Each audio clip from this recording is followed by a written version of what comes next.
naf walbaba ilaahay leeyahay geerida way dhadhamin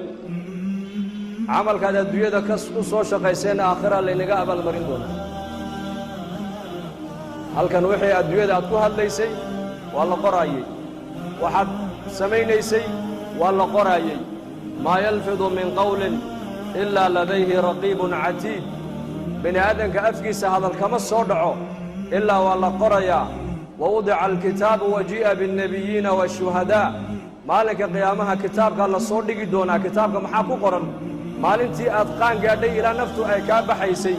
wixii aad eegaysay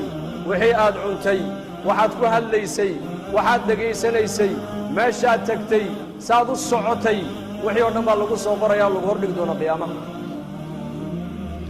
iqra' kitaabaka kafaa binafsika alyawma calayka xasiiba ilaahay baa ku odhan doonaa addoonkanoo kitaabkaaga adigu akhriso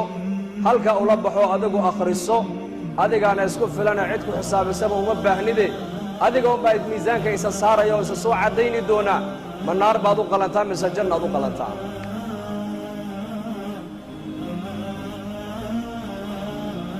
faman zuxzixa can الnaari waudkhila aljannata faqad faaz ilaahay baa qofka naar laga badbaadiyey ee janno la geliyey kaasaa liibaane baa ilaahay yidhi xaqiiqadii kaasaa liibaane